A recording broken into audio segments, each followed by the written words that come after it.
Smoker X wants to know, when it comes to ready-to-fly kits with radio and goggles, are those goggles and radio generally able to be used with other systems? Yes, they're typically just standard analog goggles. They're not great goggles. Like, you're not going to get a ton of range off of them, but they will work with other 5.8 gigahertz analog video transmitters.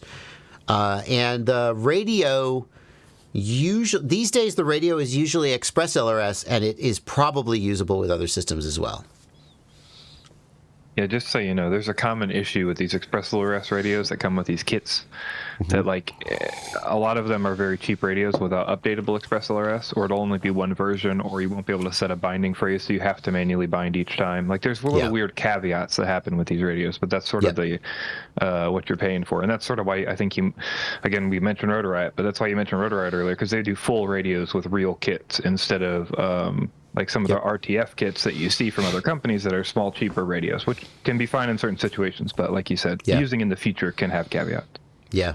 I really think Rotor Riot fills a niche in the FPV community, and it's not a niche. The FPV community is full of nerds who have figured out how to do it themselves and resent anybody who makes life easier for beginners. I'm on fire tonight. I'm in a mood. I'm in the mood to piss people off. The FPV community is full of people who struggled to get into FPV and now think everyone else should struggle too. And, like, if you look at the bind and fly kits that Rotor Riot sells, it's like a Radio Master Pocket, a Whoop Store charger. It's like real stuff, you know? It's not like crappy.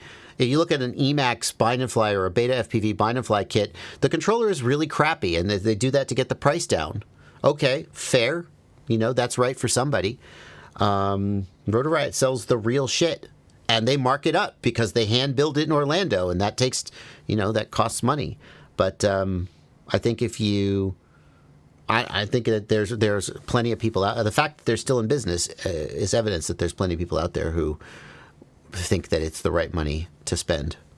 So, Chris M. thinks all pilots should have to build their own quad first before purchasing a bind and fly. Chris, I'm going to argue with you just because I'm feeling argumentative tonight. I agree with you, but also I see the other side. And the other side of it is that there are people out there who will be so frustrated by the building that they'll quit. And some people will be like, well, screw them. They washed out. They don't get to be a part of FPV. I don't feel that way. I think that there's a place in the world for people to buy a bind and fly, start to enjoy flying the bind and fly and really find the love of the hobby, and then dip their toe in the building water now that they're truly hooked and truly motivated, right? It's like, if you're not gonna like get a taste of what really hooks you, you may not make it through the building, right? But once you're hooked, maybe that'll be the motivation you need to learn how to build. So, because building is a giant pain in the ass. And it's almost unfair to say to somebody, you have to go through this giant pain in the ass without ever actually knowing what's on the other side.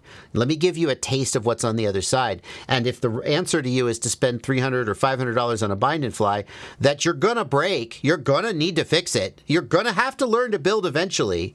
You can't really short circuit that. I think that's valid.